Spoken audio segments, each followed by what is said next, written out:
After 11 years of horde slaying, Treyarch's Zombies mode storyline has come to an end. Because yes, there's actually a story behind all of the perk vending machines and magic weapon granting boxes. The narrative seeds were first planted back in World at War, and over 10 years it's ballooned into a sprawling, multi-universe, mind-bending story. As the game mode continued into Call of Duty Black Ops and its 3 numbered sequels, the Aether storyline semi-recently came to a close. I won't explain the storyline here, you will need an encyclopedic knowledge to understand it. Go and watch Faking in 5, though it is one game out of date. But there is no better time to look back and do what we do best here at WhatCulture Gaming: list. Grab a ray gun, an ice cold juggernog, and please buy the first door. I don't have enough points. I'm Rich from WhatCulture Gaming, and this is every Treyarch Zombies map ranked from worst to best.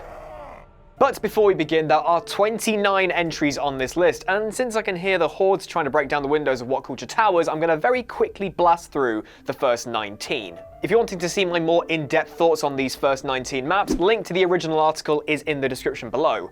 Otherwise, let's get on with it. Number 29, TRANZIT. TRANZIT had so much potential, but the Blops 2 engine really wasn't up to scratch. They had to slow things down with the lava cracks, the denizens, the fog, and the bus would never stay in the same place longer than it needed to, and the Pack-a-Punch and power steps and the Wonder Weapon were a pain in the arse. Genuinely a shame. Number 28, Dead of the Night. The Chaos storyline was already a tough sell to seasoned Zombies fans, so the origin story needed to be a win. Zombies, vampires, and werewolves show up in a big English manor house when a party goes awry. Sounds awesome, except the werewolf turns up too frequently, the vampires were really overpowered, and the map is confusing and boring. Brian Blessed shouting nonsense at zombies, it should have been a shoo-in, but it wasn't. Number 27, Die Rise. One bit of skyscraper wedged upside down in between 2 others. Sounds wicked, but in practice it was a vertigo sufferer's nightmare. Perks and the Pack-a-Punch were randomized into elevators, which meant the ease of getting set up on the map was always a big gamble. Also, Who's Who was Quick Revive with extra steps, while Quick Revive was still on the map. Ridiculous. Number 26, Voyage of Despair. We got our first taste of the new Chaos storyline aboard the Titanic. Yes, that Titanic. Heavy close quarters design completely broke the formula players were used to.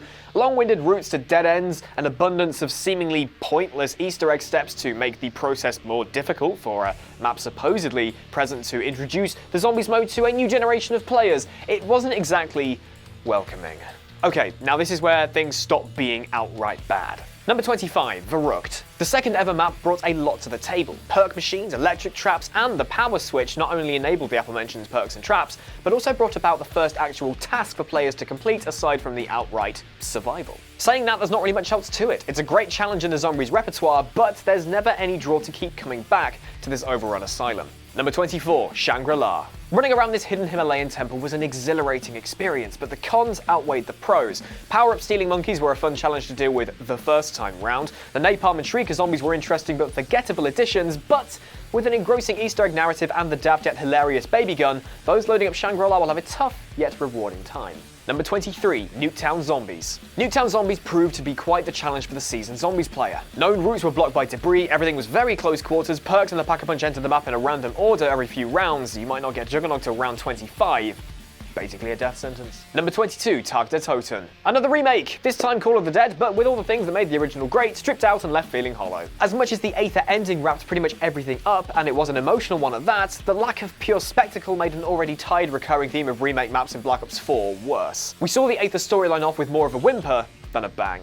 Number 21, Blood of the Dead. Blood of the Dead was simply mob but slightly bigger, big things taken out, small things added in. Sound familiar to Tag? Though the Easter egg narrative sends off the map with the biggest emotional gut punch of the entire saga, most playthroughs of Blood will instead make you want to boot Black Ops 2 and play the original mob. Number 20, NACHT or UNTOTEN. The first Zombies map ever. NACHT still holds true to the most raw experience you can have in Zombies to this day. The original World at War version is the best way to put veteran Zombies players through their paces. Aside from the raw challenge, NACHT doesn't really have that much to offer. But as a proof of concept, 10 years of horde slaying later proves this risk Treyarch took paid off tenfold. Number 19, ZETSUBOU no SHIMA. On an abandoned Pacific island, our heroes fight off not only the hordes, but the thrashing, swampy vine monsters, as well as oversized spiders. Since ZETSUBOU didn't bring anything massively new to the table that really stuck, it's relatively forgettable, though the setting and aesthetic were exceptionally creepy. It just wasn't something worth going back to over and over again. Number 18, Classified. Another Black Ops 4 remake, Classified reimagined Black Ops' 5. Surprisingly, Classified removes 5's defining feature, the Pentagon Thief, and instead players got the tried, tested, and now kind of boring Hellhound round. With slightly more open spaces and a more interesting Pack-a-Punch and a fan service location, Classified was a blast for nostalgia's sake, but that's about it. Also, 150 rounds for the Easter egg cutscene. Lazy. Number 17, Shinonuma. A change of scenery from the enclosed dark maps didn't make the experience any less creepy. We were introduced to our main protagonists, given our first taste of the Hellhounds and the Wonderwaffe DG2. The sudden mystery behind zombies outbreaks brought this once minigame mode into the spotlight. Fans were hungry for more. Number 16, Revelations. Wrapping up the Aether storyline as far as we knew, Revelations saw remnants of previous maps brought back and quite literally smashed together to form a cacophony of nostalgia and fan service. The Easter egg ending didn't leave everyone satisfied, but the map itself was really fun to play.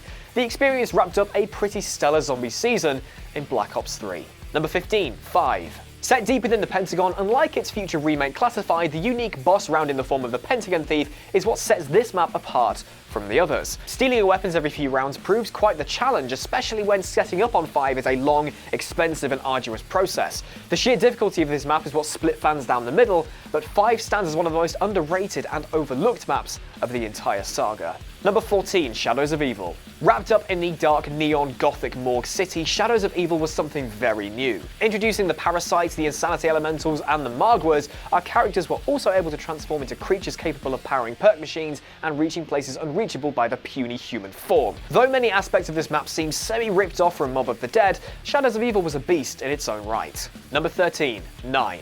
9 proved to be a great big zombies playground, perfect for those new to the series, which is exactly what the Chaos storyline was going for. With the Pack-a-Punch easy to get open and running, the Easter egg on the other hand felt overly complex, but if that's not your cup of tea, 9 is a great kickback and relax map.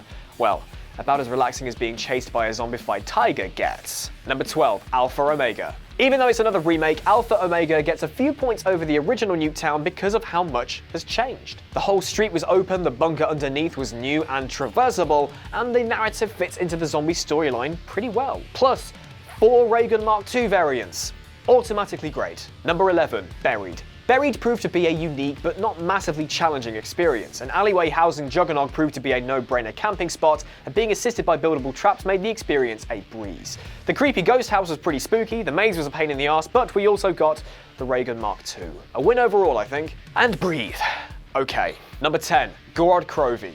Little were zombies fans expecting during their trip to Stalingrad were towering Soviet robots and fire-breathing dragons alongside their usual servings of zombies. GOROD KROVI was our team's last hurrah before heading to Revelations, in need of collecting Ultimus Nikolai's soul, who was piloting a mech whilst fighting dragons and drinking vodka. As you do. Seeing Nikolai face his mutual truth with his alternate self was a real heart-wrenching moment in the third act of the Aether story. The Reagan Mark III, in the form of the dual-wielded GKZ-45 Mark III, was introduced, and it quite literally vaporized the undead. The fan-favorite PPSH-41 returned, the buildable shield could spit fire, you could have a little pet dragon as your special weapon, you could call in fireball strikes from a circling dragon, you could ride a dragon. Do you see why this map was a blast? Number 9, Moon.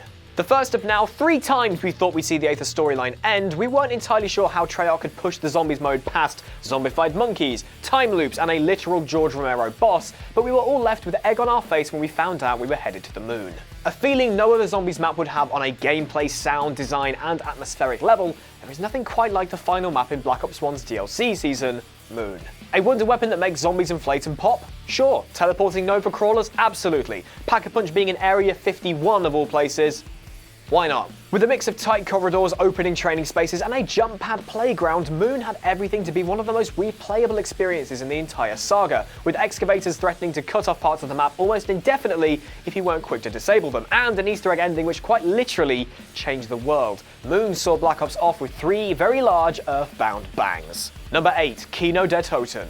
When Black Ops did have a zombies mode in the end, we were blessed with one of the most simplistic yet perfect maps new zombies players could ask for. Being more of a refresher to those who'd lost all their zombie slaying knowledge after quickscoping noobs for a year in Modern Warfare 2, blending tight stairwells with open spaces, simple pack-a-punch steps and a new gun turret, it was the best thing for both returning players and newcomers alike. Now, KINO didn't really bring anything new and hugely influential to the table, bar the thunder gun and the Nova crawlers, but the map itself, with just how simple to understand and replayable it is, remains a fan favourite to this day. Number 7. Ancient Evil. Aside from 9, the Chaos Saga to this point was a lackluster experience, and fans were rightfully concerned about the Aether storyline ending and leaving us with it, but Ancient Evil managed to get at least the feeling of chaos back on track, and it did so with flying colours. With our characters knee-deep in Greek mythology, the map is split into two, one side being Delphi, the other side being more of a hellish, dark side environment. The map itself is a vibrant joy to run around in, with skeleton enemies being tough yet fair additions to the hordes, as well as a Goro-esque boss zombie spawning from time to time. With the return of elemental weapons, which always seems to be a shoo-in positive for any map, Ancient Evil felt more zombies than its previous experiences. In fact, it was that much of a breath of fresh air it made it into my top 10. Who'd have thunk it? Number 6. Call of the Dead. Black Ops 1's Call of the Dead saw the first all-star cast in Danny Trejo, Robert Englund, Michael Rooker, and Sarah Michelle Gellar. Also starring was the godfather of all zombies, George Romero. Not only playing himself as a director on set, but a constantly roaming boss, a unique first in the zombie saga. Set in a rather chilly Siberia, our Ultimus characters are still present but locked behind a door, which plays a huge part in the map's Easter egg. Since George would always make his way to your camping spot, the ice-cold water would quite literally freeze over your vision, and the Pack-a-Punch was always moving, you never had a moment to breathe on Call of the Dead. It even had a sense of verticality RIESE could have only dreamed of, with the lighthouse, the zip lines, and the multiple floors on the ship with open sightlines. Also, a loving tribute to the late George Romero can be found in the remake TOTEN. The player can find his glasses sitting up on a table, and interacting with it will make the character say a little line about paying tribute to a true legend. And that's really lovely. Number 5. Ascension. After KINO and 5, all eyes were on Black Ops' DLC 1. Ascension came of this and remains to this day my personal favourite map of them all. Set in an overrun and subsequently abandoned Cosmodrome, Ascension was zombies seen on a scale up to that point we had never seen before. Featuring the polarising perk-stealing space monkeys and Lulalanders for a quick getaway, Ascension also brought forward two mainstays of the zombies franchise, Stamina and PhD Flopper. May the latter rest in peace. Ascension's overly creepy, almost Chernobyl-like aesthetic is why it stuck out as an icon across the zombie saga. It was also the first map to feature an Easter egg, though it wasn't very complex or rewarding. It laid the groundwork for what would become the primary storytelling means for the rest of the series. Number 4. Der EISENDRACHE. Black Ops 3's first DLC saw our premise crew at a Group 935 facility in Austria. After elemental weapons were introduced to huge praise in Origins, the concept returned with the elemental bows available in Der EISENDRACHE. With a much more spacious yet somehow more deadly layout, Der Eisen also brought low gravity into the mix, brought a more punishing Panzer Soldat back from Origins, and an Easter egg almost mirroring the events of Moon. As the map progressed, we delved deeper into Group 935's doings. From the setting to the narrative to the map layout and the new and returning additions, DLC 1 of Black Ops 3 set the bar exceptionally high. Number 3. Der Riese, or the Giant. Whispers of Group 935 throughout World at War's first 3 zombies maps all led to this, Der Riese. Translated to The Giant, which is also the name of the Black Ops 3 remaster, this is when Treyarch turned the background lore and in-game ridiculousness up to 11. Introducing the Pack-a-Punch was a quite literal game changer. Now those who had just put up with the grind to high rounds with just the ray gun had a plethora of weapons available to take with them past round 20. Teleporters introduced not only an obvious means of fast travel, but a second step in the map to activate Pack-a-Punch aside from simply reaching the power switch. The seeds were even laid for in-game Easter eggs to be solved alongside finding radios and just surviving in the form of the fly trap, which itself required the power to be switched on, the Pack-a-Punch to be activated, and a weapon to be upgraded to actually start the short sequence of steps. Add to that whole experience a creepy factory aesthetic infused with a laboratory, and sprinkle a bit of pure nostalgia for now in the form of the catwalk at the back of the map, where everybody camped, let's face it, and you've got your hands on a legendary map, not only in the zombie saga, but a legendary level in gaming history as a whole. Number 2. Origins. After Black Ops 2 got back on its feet after a rocky start, the final 2 maps of the DLC season have to this day been completely unmatched. While we'll leave the first of the 2 for now, the final map for Black Ops 2 not only set the third act of the Aether storyline in motion, but it introduced us to a much more grounded and self-aware version of our already established cast. Set in an alternate universe during the First World War, Origins took us on an exhilarating 115-induced roller coaster ride. Introducing 4 buildable elemental wonder weapons, environmental hazards in the form of giant robots stomping across the map every so often, and a rideable flamethrower-spitting tank, Black Ops 2 was rounded off not with a bang, but with a nuke. The second largest zombies map in history, the biggest being TRANZIT, you were almost constantly on the move. 4 staffs, a shield, a companion drone to build, zombies, panzer soldats and giant robots to avoid, as well as a power system made up of 6 generators which are constantly being attacked by ethereal Templar zombies. You will never be strapped for things to do. Origins was the biggest spectacle in the entire Aether saga, something I would say has remained unmatched to this day, but it also kicked off arguably the best arc in the entire storyline. And number 1, Mob of the Dead. The greatest map in Treyarch Zombies came at a very, very turbulent time during Black Ops 2. While TRANZIT and RIESE left fans wanting more robust, more exciting experiences, the second DLC map Mob of the Dead put all of those fears of failure to rest. Taking place on Alcatraz Island in 1933, Mob saw 4 inmates attempting to escape the prison while trying to hold off the hordes. Another major gameplay difference is the use of Afterlife, which works as not only as a stand-in for quick revive, but also a means of powering perk machines, traps, doors, reaching otherwise inaccessible areas of the map, and completing Easter egg steps. The Blundergat, a quad-barrel shotgun, is the star of the weapons arsenal here, and if a standard double barrel is a barrel of laughs in its own right, double down and prepare to turn the undead into nothing but a fine red mist. Events transpire, and it turns out 4 inmates are stuck in purgatory in an endless loop. The Easter egg ends in a showdown on the Golden Gate Bridge, with either 3 of the mobsters killing one of the players, playing as Albert Weasel Arlington, or that player killing the other 3. Either the cycle continues or the cycle is broken, respectively, depending on which players killed who.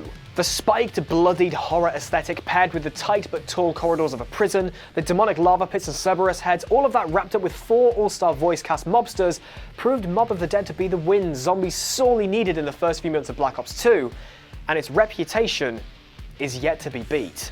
So that is my list of every map ranked from worst to best. Let me know what your picks are down in the comment section below and whether you agree with what I've chosen. Zombies is a very subjective experience to get with, and if you know everything from back to front, I want you to tell me how right or wrong I was in the comments section below. Again, if you want a bit more detail about the first 19 entries on this list, then link below to my original article where you can see me waffle on about how bad TRANZIT is for a bit longer than 4 seconds. Thank you all so much for putting up with me rambling on about zombies for God knows how long this video's gone on for. If you're not subscribed to WhatCulture Gaming already, please do, and of course, whatculture.com/gaming for lots and lots of daily gaming content every day. Daily, every day. Nice, Rich. Well done. As always, I have been Rich. You can follow me on Twitter at PickupChangeToe. Hopefully zombies will continue in Black Ops 5. We'll see what happens on that front. Take care, continue being brilliant, all of you, and I'll see you very soon. Bye!